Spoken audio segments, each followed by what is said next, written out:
The ice in the Arctic is melting, and trillions of dollars of riches such as oil and natural gas are emerging from underneath. But will this wealth bring peace, or will it start a war buried in ice? Today, we take you to the frozen frontiers of the Arctic. This could be the battleground of the future. The Arctic has one of the largest reserves of natural gas in the world, and the countries bordering this region, the United States, Russia, Canada, Norway, and Denmark, lay claim to these resources. The melting of glaciers due to global warming has made the region more accessible for both trade routes and military operations. But this access is creating a tension based not on sharing wealth, but on not sharing it. By 2045, the Arctic had become much more than a site of scientific exploration. Melting glaciers had not only unlocked natural resources, but also created new trade routes and strategic military positions. This made the region critical not only economically, but also militarily and geopolitically. Russia saw the Arctic as its heritage and was increasing its military presence in the region. Nuclear submarines, hypersonic missiles, and bases on glaciers have strengthened Moscow's claim. The United States and its allies, on the other hand, have deployed NATO to control the region's trade routes and take a share of its resources. Diplomatic efforts were bogged down by each side's desire to win. Russia has strengthened its military bases around the Arctic, establishing complete dominance in the region with radar systems, hypersonic missiles, and nuclear submarines. Russian leaders have described the Arctic as Russian heritage and argued that it is their exclusive right to exploit its resources. In response, America mobilized its NATO allies and sent advanced drones, laser defense systems, and mobile bases to the region. Instead of bridging the gap between Washington and Moscow, diplomacy deepened it. Both sides were on high alert, but one morning, one of the American drill ships was hit by an unidentified torpedo. The chaos that followed the explosion of the ship led to the declaration of a state of emergency in Washington. The American Navy was quickly dispatched to the Arctic. Moscow denied the accusations, but put its own troops on alert. War was now inevitable.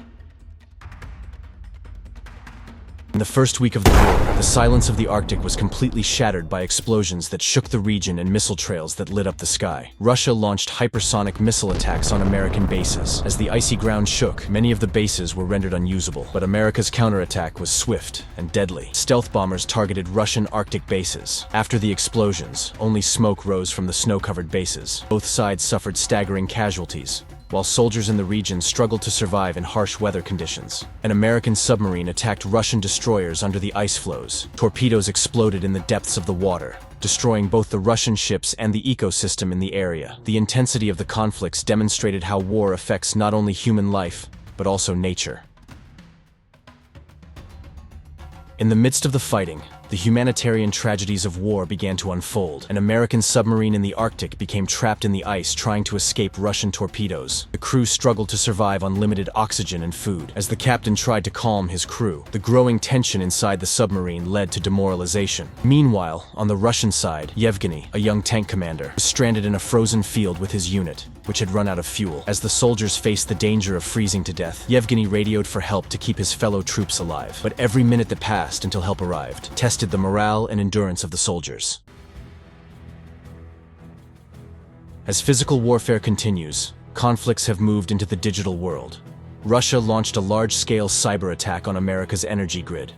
The attack plunged cities like Washington and New York into darkness.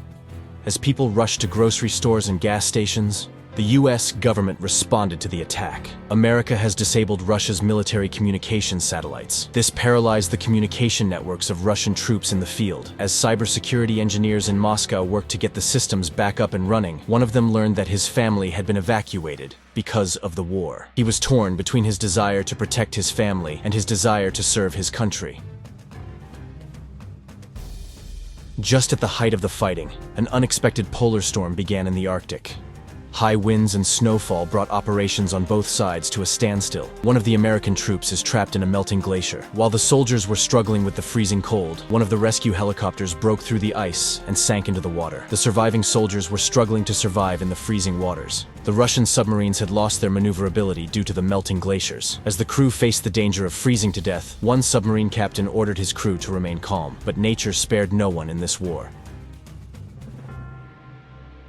After the storm, both sides prepared to deliver their final blows. Russia targeted American bases with hypersonic missiles. However, America neutralized most of these missiles with its laser defense systems. In the icy depths of the Arctic, a major confrontation took place between American and Russian submarines. Torpedoes exploded in the icy waters, covering the sea surface in flames. Meanwhile, American drones bombed Russian outposts. However, these strikes also damaged civilian areas, sparking international outrage. In the third month of the war, both sides realized that their resources were exhausted. As a result of popular pressure and calls from the international community, a peace agreement was brokered by the United Nations. The agreement stipulated that the resources of the Arctic would be managed by an international consortium, but the war left deep scars on humanity and nature. Thousands of soldiers lost their lives in the Arctic, and the region faced a major environmental disaster.